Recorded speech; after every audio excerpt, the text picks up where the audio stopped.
Hey, this is Trey. It's summer and you're on vacation, right? Or if you're like us on the Us and Them team, you're wishing you were on vacation. Actually, we're really busy coming up with some new shows for the fall. And as a matter of fact, I'm on the road right now doing some reporting.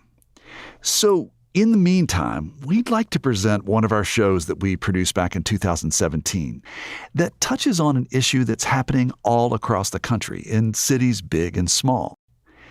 It's a theme similar to our recent episode, Housing in Paradise, where people on the middle or lower rungs of the economic ladder are getting priced out of decent housing. For this show, we're wondering if there can be a magic Goldilocks moment when things are not too hot or too cold or too expensive or too cheap, culturally bland or a diversity free-for-all. Are communities making room for everyone on the ladder? Here's Gentrification, that Kumbaya moment. So I'm walking down 8th Street in Brooklyn, right near 3rd Avenue. Some would call this neighborhood Park Slope, but it's really a hike from the beautiful Prospect Park, and it doesn't really slope very much down here. This neighborhood is actually called Gowanus, and it's very close to the infamous Gowanus Canal, which is recognized by many, many people as probably one of the most polluted bodies of water in America. And I lived in this neighborhood back in the 80s and 90s for a long, long time. Back then, this was a pretty rough part of town. My block was a mixture of row homes, not brownstones. And across the street, there was a whole bunch of warehouses. Right down the street, we had a crack house about 3 doors down. And one morning, I remember stepping out on my stoop on my way to work, and I looked down, and there was a man sprawled out amongst our garbage cans, and he was sticking a needle in his arm. And in the years when I lived here, in an open lot somewhere over there, they found a decapitated head. But looking around the neighborhood today, it's hard to imagine any of that going on. I mean, the place still has a dingy industrial look, and the canal is still filthy. But there's this upbeat vitality that's unavoidable. I mean, it seems hipper and wealthier. The streets are a lot cleaner. There's cool art spaces and a burgeoning underground entertainment scene. You used to have to walk a long way to find a place to eat. Now there are these little Tony alfresco restaurants with people sitting outside sipping wine and latte. And there seems to be a lot of young, single hipsters. And overall, it seems a lot whiter than it did back then. And I can see how this might create a divide. On one side, you have newcomers, people who came here to open a business or live in a trendy neighborhood. And on the other side, you have the old guard, the people who grew up here before it was trendy.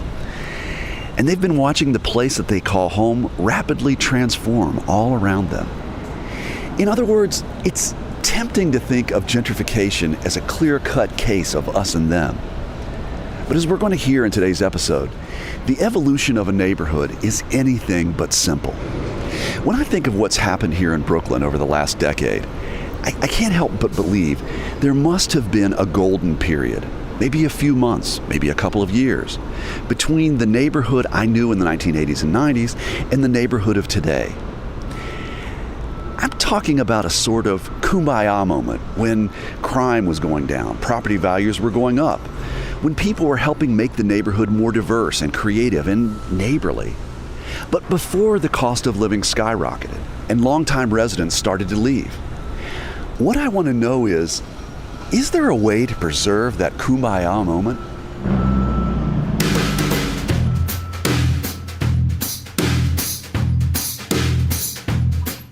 From West Virginia Public Broadcasting and PRX, this is Us and Them, the podcast where we tell stories from America's culture divides. I'm Trey Kay. As this Us and Them podcast finds its way into more and more people's ears, something pretty cool has started to happen. Occasionally, someone who listens to the show reaches out to me with an idea. Jake Jerome Smith, a radio producer in Chicago, wrote to me a while back, and he sent me this piece that he produced, and it's a story that really got me thinking. It captured this sort of bizarre conversation that he had with his neighbor Mike about their neighborhood. Let's listen to Jake's piece right now.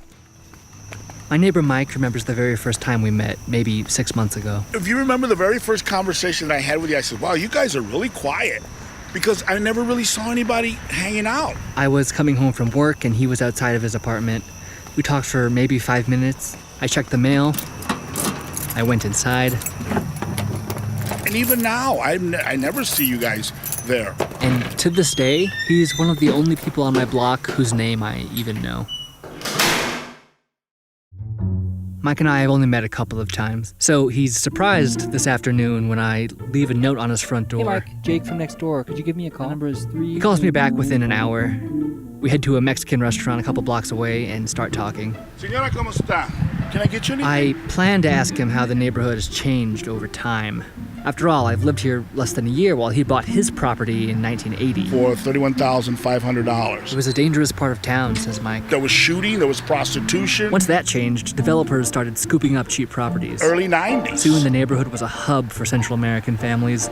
And then young urban professionals started to trickle in. And before long... gentrification for me is... There it is. Finally, the word we've been skirting around, the subtext of our entire conversation. Gentrification. The fact is, I'm a white guy who moved into a Latino neighborhood to be close to my mostly white friends. And as often as not, we and our roommates are replacing Latino families who have been here for decades. Families not unlike Mike's. Yeah, how do you feel about that change? I love it. I absolutely love it. Because my property values keep going up. Young people bring new ideas, and they've revitalized Logan Square. Which isn't what I expect to hear. Mike isn't worried about affordable housing. He doesn't feel Latino culture is being threatened. But a lot of people do.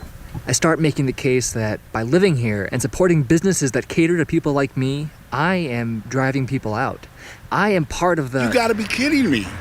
How can you feel like you're part of the social problem? If you were selling drugs or you were running a prostitution ring, absolutely, yes, you are part of a problem.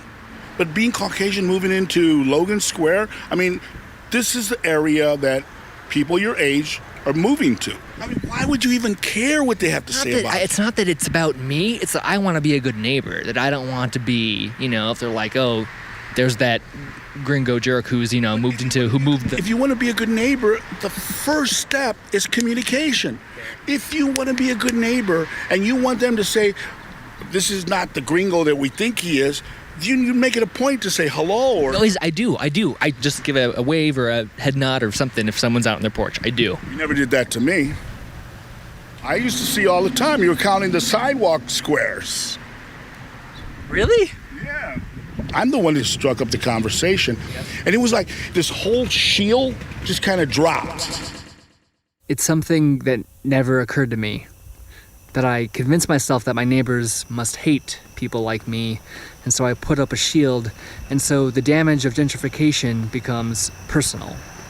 By not communicating, kind of gives them the perception that maybe you feel superior to them.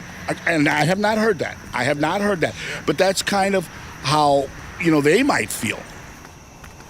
Later in the evening, I take a walk. And I feel like I'm part of the problem. Not just because I'm white, not just because I'm privileged, but because I've lived here for nearly a year. And every person I pass is still a stranger. Jake sent me this story about him and his neighbor Mike several months ago, and it was the inspiration for today's program. I was curious to hear how things might have changed between Jake and his neighbor since he produced this piece, so I invited him onto the podcast to tell us more. Hey, Jake. Hey, Trey. So have you had a chance to check in with your neighbor Mike? Yeah, so after I finished the story, I sent it to Mike, and when he heard it, he actually kind of felt bad. He said it brought back memories of when he first moved into the neighborhood in the 80s, back when the block was mainly older Polish people. They were intimidated by the Hispanics moving in, but over time, I was able to get beyond that barrier that they had put up or their perception of Hispanics. The one lady that owned this brownstone, she's a very dear friend of mine. And again, she was very afraid when we first moved in here. She thought that we were going to break into her home, that we were going to rob her. So Mike was just glad that I trusted him enough to have a conversation. And since then, I've been trying hard to say hi to everybody and be a good neighbor. Mike and I have had a lot more conversations, and they often end up going back to this same topic. But his position on gentrification has not changed. Logan Square has, all of Chicago has always been a melting pot, and it continues to evolve that way. And you either accept it or you don't. Hey, Jake, I really appreciate you sharing your piece with us. Thanks so much. Yeah, thank you, Trey. In a way, Jake's neighbor Mike is right. All neighborhoods are perpetually changing. So, what makes gentrification gentrification? When I use that term, I feel like I'm not sure what people are understanding. Ingrid Gould Ellen is a professor of urban policy at New York University. Her research focuses on housing, and particularly how it relates to segregation and health outcomes. She says that whenever possible, she tries to avoid the word gentrification, because everyone has their own definition. To some people, it is fairly simply the in-movement of higher income households into lower income city neighborhoods. For other people, it has many, many more connotations, and including the displacement of existing poor residents. This might be part of why Jake and Mike can't agree on what gentrification is doing to their neighborhood. They're looking at different sides of the same coin. But Professor Ellen says both of those sides do deserve to be seriously considered. There's a part of me that wants to embrace the fact that we now have educated white middle-class households making choices to move into low-income neighborhoods and cities. And I see there's potentially some hope there that this could help to break down the kind of racial concentration and the poverty concentration that we've seen in our cities for decades. At the same time, that in-movement might also increase rents and ultimately could lead to a resegregation of those neighborhoods.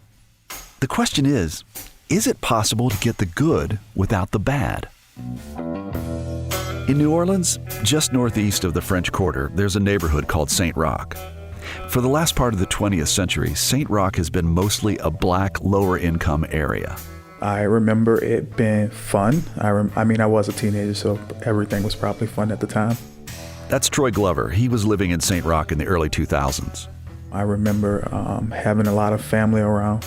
I remember having a lot of crime and poverty as well. Troy himself had something of a rough childhood. His dad was killed when Troy was just 1 year old, and his mom struggled with drug and alcohol addiction. So as a kid, Troy moved around the city a lot. He was a teenager by the time he went to live with an older cousin in St. Roch. It was one of the first places that really felt like home. But then, in 2005, Hurricane Katrina hit. Troy remembers floodwater coming up to his neck. After the storm, his home and neighborhood were no longer livable.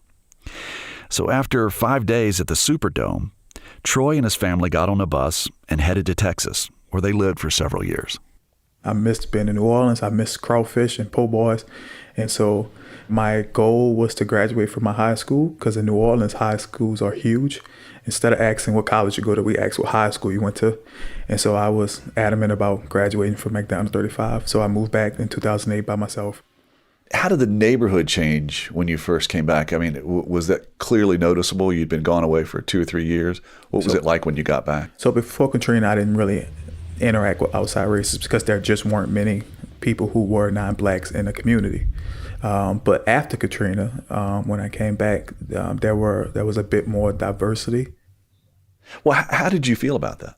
So when I came back, initially I was a bit apprehensive about building relationships with new people because, you don't know people and you're afraid of what you don't know. But I always tell a story about Aaron Collier. He's an elder at the church that I go to. And we used to play at the basketball court when I came back. And Aaron used to always come to the basketball court and shoot around with us. And it was probably the first time I had ever played basketball with a white person.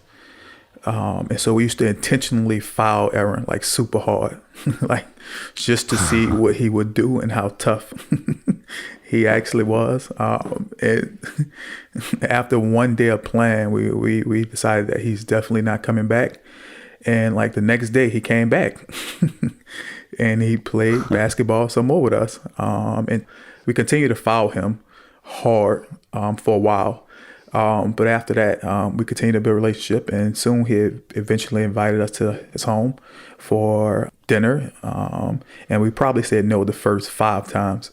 But after building more relationships, I eventually went over, myself and some friends. And now Aaron is one of my closest friends. I love that story. So why do you think that you felt the need to foul this guy? I mean, just because he was different, or it was like a rite of passage, or were you just trying to maybe hope that he would leave the neighborhood because you didn't like the white guys around? I would say a combination of all those things. And Aaron wasn't the only white person on the block. In the 2 years when Troy was in Texas, New Orleans had been inundated with people from all over the country. People who wanted to help the city rebuild. The first crop of people, the initial transplants that moved to New Orleans, came with a genuine concern for the city. But something changed, right? Yes and no. There were people who moved in, and there are still people who move in who have a sincere care and love for the neighborhood, the culture, and the city. But there are also people who move in who see that something as simple as sitting on your porch and speaking to your neighbors is part of the culture of New Orleans. And they don't speak, they don't sit on their porches, they. Troy, did you have any confrontations with anybody in the neighborhood, any of the new people? Can you tell me about that? Yeah, I mean, I've had times where I've spoken to people and I didn't receive any acknowledgement of being spoken to back. I was just having an open conversation. Here, you're buying this house. A good friend of mine used to stay here, and they didn't care and said to me that they was buying the house to make money. In the years following Katrina, there was also money to be made in redevelopment. At the southern tip of St. Roch, just a few blocks from the mighty Mississippi River, there's this huge 8,600 square foot building from the 1870s. It's called the St. Roch Market. And before Katrina, there were vendors there who sold groceries and fresh fish and some of the best gumbo and po' boys in town. It was sort of a neighborhood gathering spot. It was cheap. But like most of St. Roch, the market was badly flooded after Katrina. And for several years, this once vibrant building sat empty, boarded up, and collecting graffiti. But around 2010, it looked like that was about to change. The city had promised to refurbish the building. And community surveys found that a majority of the neighborhood pretty much wanted the old market back, with vendors selling fresh fruit, vegetables, and seafood, maybe a restaurant.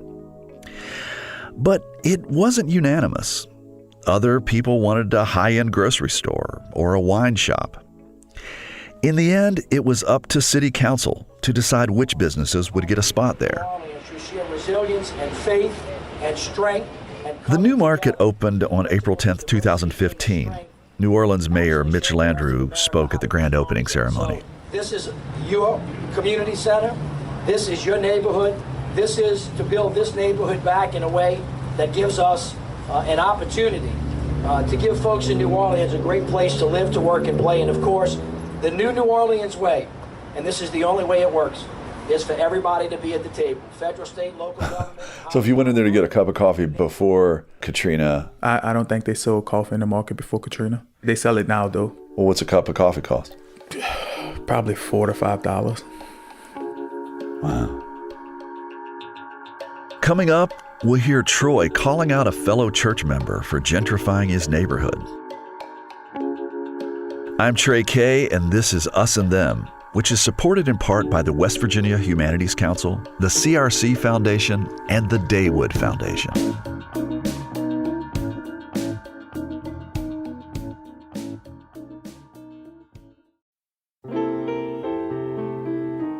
In difficult times, music gives us peace brings us together and helps heal us. It calms our nerves and brightens our days. That's why we're bringing you classic episodes of Mountain Stage on air and in our podcast. This is Larry Gross, host of Mountain Stage. Find something that's familiar or brand new and feel the power of live music on our website, mountainstage.org. So before the break, we heard New Orleans resident Troy Glover tell us that a cup of coffee at the St. Roch Market costs around $4 to $5.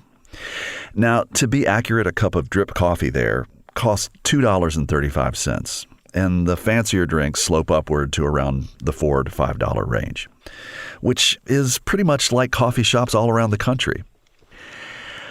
Regardless, some of the neighbors were really upset about what the market had become. I mean, if you check out their website, it's a pretty Tony, upscale-looking place. The shops there no longer accept food stamps, which made it impossible for lower-income residents to shop or feed their families there. And then, just a couple weeks after the market reopened, some people decided to share their frustrations and vandalize the market. Vendors arrived this morning to broken glass and graffiti. The recently reopened New Orleans landmark was covered in graffiti spelling out blank yuppies and yuppie equals bad. More than a dozen. And then a number of the windows were smashed in. That's John Arp. He and his wife had just moved into St. Roch when the vandalism happened. And John could tell right away that this vandalism was just a symptom of a much deeper problem. I could see it in other folks when a young 20-something hipster-ish person walked down the street and didn't even look up. You just get a sense of like, oh, that versus this, there's definitely a tension here. And I don't think either of these two groups of people are really talking to one another right now. John had come to St. Roch to spend the summer working with the St. Roch Community Church, where Troy was a member. If anything was going to help St. Roch achieve a true Kumbaya moment, it was going to be the St. Roch Community Church. As new people moved into the neighborhood, this church always made a point to welcome them. As a result, the church developed a really diverse congregation, and it had a really great reputation for bringing people together as a community. But it was starting to tear apart. About a month after the vandalism, the Times-Picayune newspaper published an article about gentrification in St. Roch. The article quoted people from the church, including Troy, who said that St. Roch might not exist in 5 years because of this market and because of people like John. A lot of the people, especially the white members of this church who hadn't been there as long, it was just sort of like, what are we supposed to do? This was kind of a shock for this close-knit community, and they wanted to face it head on. Yeah, so myself and a friend of mine, we hosted a conversation panel thingy to talk about the new market. 35 or 40 members of this church all came and just sat at someone's house who lived right across the street, and it was sort of a moderated conversation between two of the members. It was high passion and emotion, and people expressed the way they felt. It was heartening to see a group of people who disagreed and loved each other so passionately. And so the kind of project that we ended up doing over the rest of the summer was shaped a lot by that conversation that afternoon. John is an artist and a documentarian. He had come to St. Roch hoping to maybe create some kind of exhibit about the church community here, to look at the unique ways they were dealing with their changing neighborhood. And this meeting is where that vague idea began to crystallize. At the most concrete level, the project was basically a series of 10 or 11 audio conversations that were recorded throughout the summer. Did you come up with the questions, or did you just turn the microphone and say, okay, guys, talk? It really depended on who was there. I had, after doing the first one, which was Andrew and Mr. Pershing, and Mr. Pershing basically just defines what New Orleans sounds like. So what are you trying to do to my neighborhood? Trying to put us out? Is this what you're trying to do, put us out? No, we cannot allow that. And it kind of went off topic quite a bit. So I ended up printing 10 questions. You know, what does gentrification mean to you? Or how long have you been in this neighborhood? You think this neighborhood is getting better or getting worse, you know? And then some of the more unique stuff was just when they were really engaged in asking each other questions that weren't on the sheet. Well, to that end, was there anything that just really surprised you? I think one of my favorite quotes from the whole thing from Miss Velma was, I think gentrification in this area here is off the chain. I really do. So this is good. Off the chain is good. Yeah. Off the chain. Like, gentrification is off the chain. Like, she was excited about it, really. This is not something I was expecting to hear from someone who's been in this neighborhood for a long time. But as she explained it, it's like she, was dealing with gun violence. A lot of that stuff was going on. And so she's seen a lot of the positive changes. And it was just a good reminder not to think that it's going to be real straightforward and very black and white, and it's always going to be gray. It's never going to be super clear.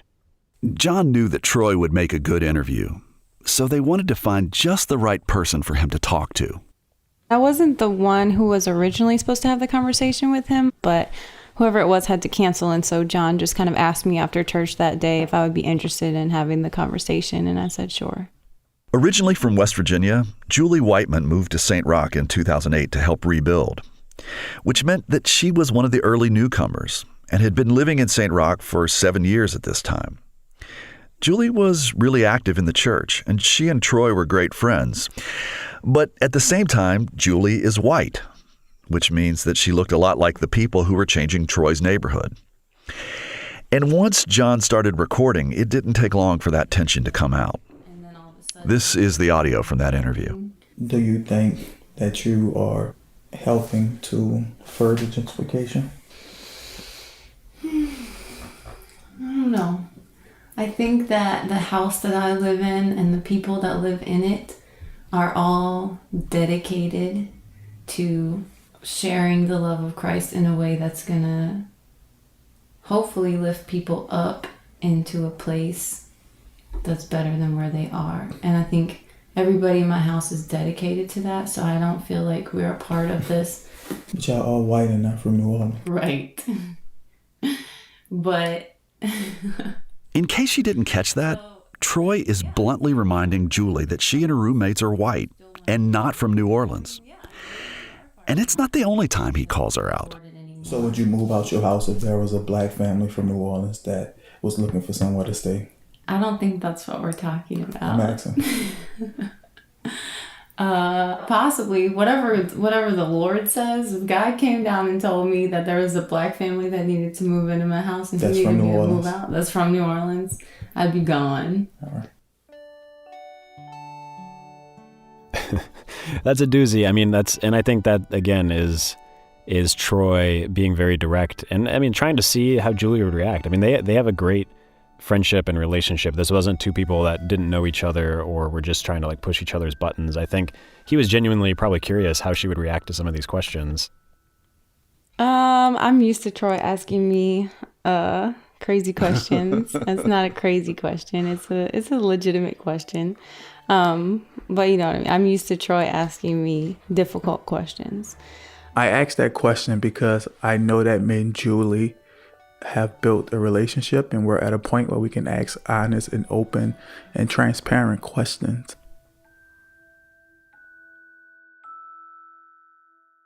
That's what impresses me so much about John's project and about this church. Troy and Julie were able to be so honest with one another and to have this conversation that seems so incredibly awkward and difficult because they were such good friends. And it wasn't just Troy and Julie. In several of the other conversations John recorded, you can hear the neighbors being unusually candid about their feelings. You walk past someone, it's not like you're going to say, hello, how do you feel about gentrification? But I think taking the time to sit down and have pointed conversation on this topic, every single person that did it felt really good about it afterwards. Like, oh, I didn't actually know you came for this reason, or you'd been here for this long, or you used to live in this neighborhood, or here's how you think about X, Y, and Z. It's fair to say that John's summer project succeeded at getting people to talk with one another. It really made the community feel like a community. So in a way, you might say that he achieved something like a Kumbaya moment. But remember what Ingrid Ellen, the NYU professor, was saying earlier? About how no one agrees exactly what gentrification is. For some people, the main challenge raised by gentrification is simply how well are the old-timers and the newcomers getting along? Are people talking, getting to know one another? Or are they living side by side in silence and mistrust. John's project definitely did help address that dynamic by getting people to talk face to face. But of course, for people who worry about gentrification, that's not the only concern. In fact, it's not even the main concern. The main concern is that people, especially poorer people, are being priced out of their homes. Julie, do you ever feel that you're a part of a movement that is pushing people out? That's the question. That's the tense question. And honestly, I don't know. I know that I look like the people that are pushing people out, but I know that I don't act like the people that are pushing people out. So I don't really know how to answer that question. It turns out this question is actually more complicated than it seems. Ingrid Ellen, the NYU professor, actually did a study to find out how frequently people are being pushed out of their homes by gentrification. Yeah, basically we found that there was sort of no evidence of elevated rates of departure from among even sort of the vulnerable low-income residents in gentrifying neighborhoods, okay? But let me be clear, we also did see that those residents were paying higher rents as when they lived in gentrifying neighborhoods. So they were paying more, and so they may have been struggling in many ways, but we didn't see evidence of direct displacement. Professor Ellen makes clear that her research only looked at the 1990s, and that things obviously have changed since then. But still, the fact that Ellen found this is really striking and goes against what a lot of people assume. Of course, not everybody buys her findings. I would love to know what community she's talking about. When I walk down a block and see license plates and none of them say Louisiana, I think that's a problem. Why is that a problem? Because originally most of them said Louisiana. So the next question would be, where are those Louisiana plates? And why aren't they able to come back?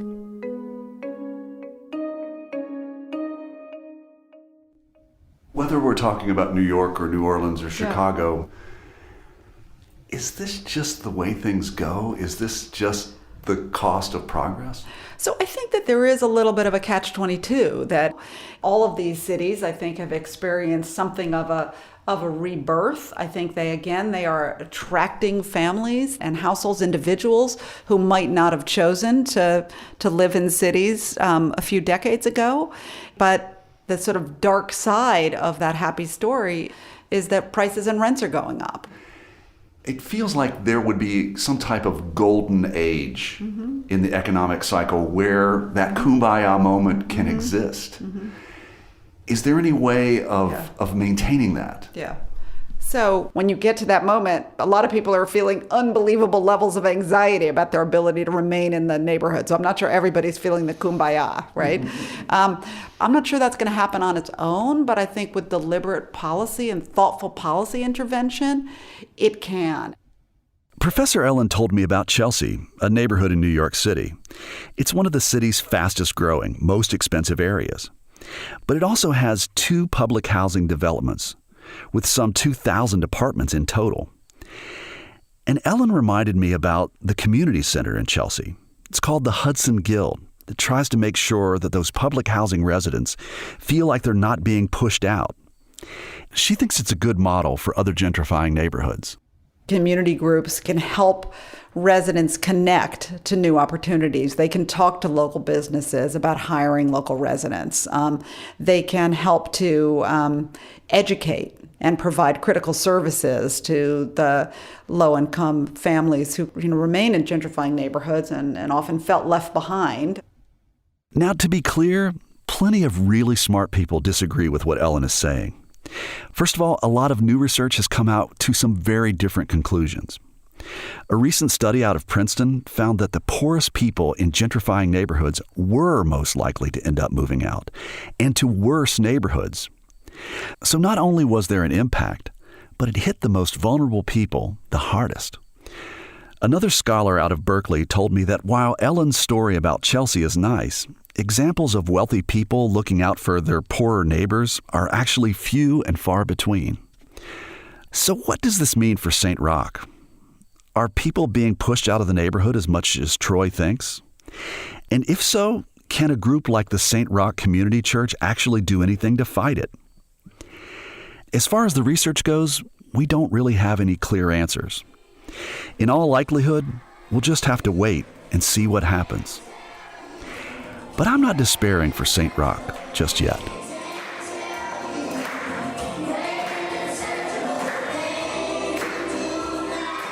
This is from a kids' summer camp at St. Roch Community Church a few years ago.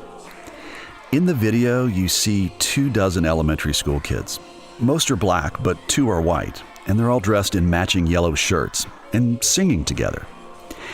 It's not Kumbaya, it's a Christian song called Call Me and I Will Answer You. The video makes me wonder, what will happen to these kids in a decade? When they grow up and have to decide whether to stay in St. Roch, what they want their neighborhood to look like, and what kind of neighbors they'll be.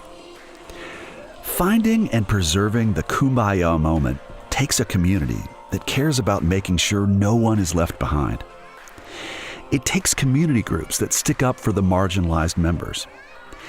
But as I watch this group of kids clap and sing and dance along together, it seems to me, as long as there are groups like the St. Roch Community Church that don't just sing and dance together, but genuinely advocate for their most vulnerable members, well, maybe a Kumbaya moment isn't totally out of the question.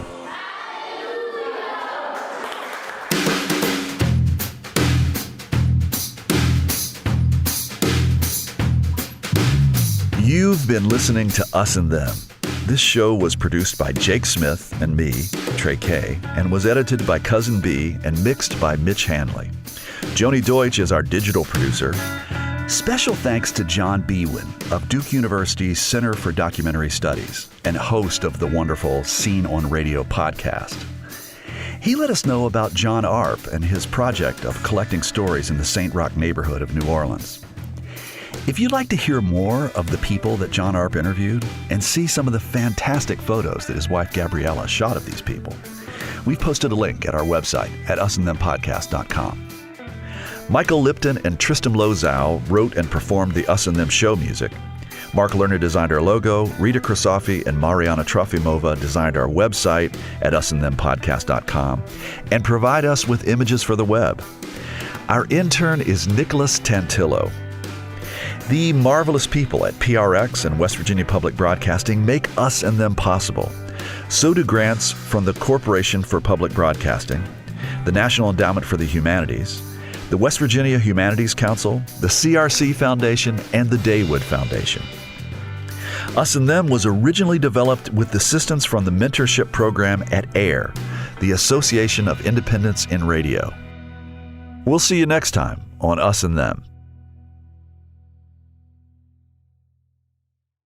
Support for this podcast comes from the Corporation for Public Broadcasting. From PRX.